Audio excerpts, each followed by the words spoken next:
বহুল কাঙ্ক্ষিত ত্রয়োদশ জাতীয় সংসদ নির্বাচন একেবারে সন্নিকটে। সরকারের সিদ্ধান্ত অনুযায়ী সবকিছু ঠিকঠাক থাকলে আর মাত্র 14 দিন পর একই দিনে আমরা দুটি ভোট দেওয়ার সুযোগ পাব। এর মধ্যে একটি হচ্ছে দেশ পরিচালনার ভোট, আরেকটি হচ্ছে আমাদের ভাগ্য পরিবর্তনের ভোট। ভাগ্য পরিবর্তন বলতে গণভোটকে বোঝানো হয়েছে।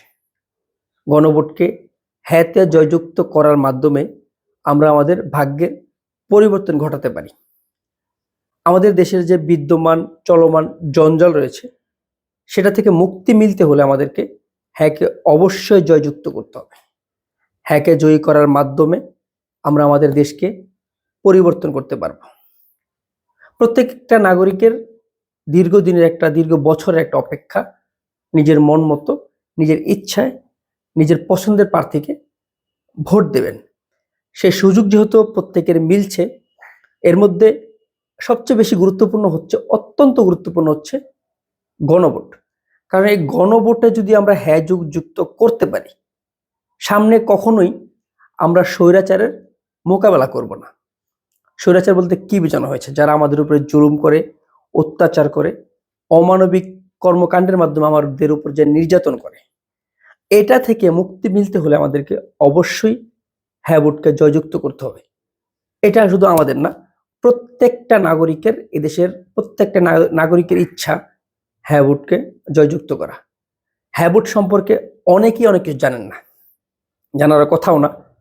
নতুন একটা শব্দ, যে শব্দের সঙ্গে যারা সাধারণ মানুষ, যারা শ্রমজীবী মানুষ, এটার সঙ্গে অনেকেই পরিচিত নন। কিন্তু এটা আমাদের দেশের পরিবর্তন ঘটাবে। এটার মাধ্যমে আমরা আমাদের নতুন দেশকে বিনির্মাণের একটা সুযোগ পাব।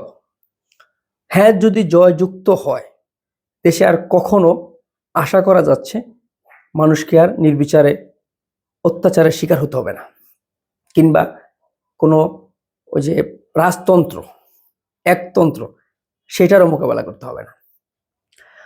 নির্বাচনটা কেমন হবে সেটা নিয়ে প্রতিবারই বলছি, পছন্দের নির্বাচন হবে না।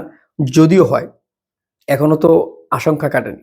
কারণ দেশের যে চলমান অস্থিরতা, দেশের যে অস্থিতিশীল একটা পরিস্থিতি, লুণ্ঠিত অস্ত্র এখনো উদ্ধার হয়নি, সন্ত্রাসী কার্যক্রম ক্রমাগতভাবে বৃদ্ধি পাচ্ছে। সব মিলিয়ে যদিও নির্বাচনটা 14 দিন পরে হয়ে যায়, সেই নির্বাচনটায় আমাদের নাগরিকদের অবশ্যই উচিত অন্তত হ্যাঁ ভোটে ভোট দেওয়ার। হ্যাঁ ভোটে ভোট দিয়ে আমরা হ্যাঁকে জয়যুক্ত করতে পারলে আমরা অনেক কিছু থেকে মুক্তি পাবো।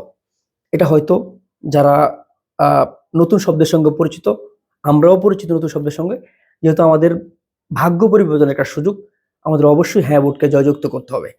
সবচেয়ে বড় বিষয় হচ্ছে, মাত্র 2 বছরের মাথায় আমরা 3টি ভোট দিতে যাচ্ছি। অর্থাৎ 24-এর জাতীয় নির্বাচনে আমরা ভোট দেওয়ার একটা সুযোগ তৈরি হয়েছিল, এবং 26-এ এসে আমাদের একদিনে 2টি ভোট দেওয়ার সুযোগ হয়েছে। এর মধ্যে একটি আমাদের ভাগ্য পরিবর্তনের ভোট, আরেকটি হচ্ছে আমাদের ভোটটা হচ্ছে আমাদের একটা আমানত। আমরা ভোটটা এমন ব্যক্তিকে দেব অবশ্যই, যে ব্যক্তি আমাদের কাজে আসবে, আমাদের সঙ্গে স্বৈরাচারী মনোভাব করবে না, এবং আমাদের দেশকে একটা বসবাসযোগ্য দেশে আমাদের উপহার দেবে। হ্যাঁ ভোটের পক্ষে কথা বলছি, এটা কোনো পক্ষপাতিত্ব না। আমার দেশ পরিবর্তনের জন্য, আমার ভাগ্য পরিবর্তনের জন্য অবশ্যই আমাকে হ্যাঁ ভোট দেওয়া উচিত।